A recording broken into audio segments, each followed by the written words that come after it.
दोस्तों, हमें भी कोई काम जल्दीबाजी में नहीं करना चाहिए। बगैर सोचे समझे हमें कोई भी काम नहीं करना चाहिए।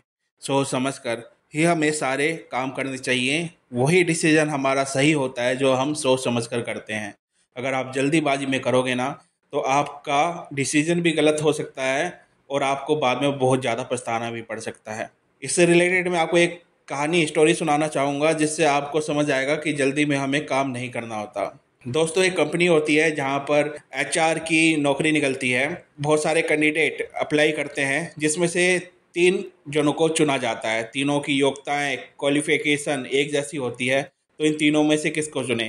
तो उस कंपनी का जो सीईओ होता है ना, वो क्या करता है, वो उन तीनों को एक होटल में लेके जाता है और वहाँ पर लंच ऑर्डर करता है। सीईओ पहले ही वेटर को कह देता है, वहाँ पे जो कुकिंग होते हैं, कि इसमें नमक मत डालना, इनके खाने में नमक मत डालना बिल्कुल भी, और फिर हमारे इधर सर्व करना। वो पहले से उनकी सेटिंग होती है सीईओ की और होटल मैनेजमेंट की। तो तीनों कैंडिडेट जब आते हैं तो उनके सामने जब लंच सर्व होता है, तो जो एक कैंडिडेट होता है वो बिगर खाए उसमें नमक डालने लग जाता है और फिर वो उसका टेस्ट करता है।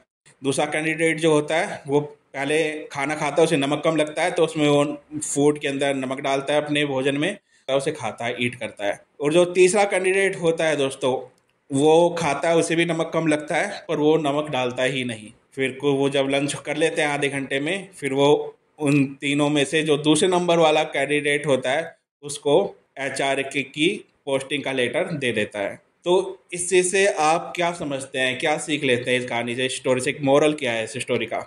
दोस्तों, मोरल यह है कि पहले जब जैसे कि खाना आया, को सर्व किया गया लंच को, तो उस वक्त पहले कैंडिडेट जिसको नहीं चुना गया, उसने खाने को टेस्ट भी नहीं किया और नमक डाल दिया। इसलिए उसको नहीं चुना गया कि ये जैसे इसके सामने कोई भी चीज़ आएगी कंपनी से, ये बिगर सोचे समझे उस पर साइन कर सकता है, कुछ भी वो कर सकता है। तो इसलिए जो एसईओ था उसने उसको नहीं लिया। तीसरे नंबर वाले को भी नहीं लिया कि उसने कुछ किया ही नहीं, उसे भी पता चला कि नमक कम है खाने के अंदर, तो भी उसने नमक नहीं डाला। तो उसका ये पता चलता है कि इसके सामने भी एक ऐसी परिस्थिति आ जाएगी कंपनी के अंदर, तो बस ये बस देखता रहेगा, कुछ करेगा नहीं, उसे आगे नहीं लेके जाएगा। पर दूसरे वाले कैंडिडेट को इसलिए चुना गया कि उसके पास जब सर्व किया गया भोजन, तो उसने पहले टेस्ट किया, उसे पता चला नमक कम है, जितना कम था उसने उसमें उतना ही नमक डाला, उसका टेस्ट ठीक हो गया, फिर उसने उसे खाया, ईट किया। तो इसलिए उसे चुना गया कि कैसी भी परिस्थिति आएगी कंपनी के अंदर, तो ये उसको पहले सोचेगा, समझेगा, विचार करेगा, उसके बाद उसको कैसे हल करना है, उसका सोल्यूशन क्या क्या है, उसके बाद वो उसको अमल में लाएगा कि हमें इस प्रॉब्लम का इस प्रकार से हल करना है।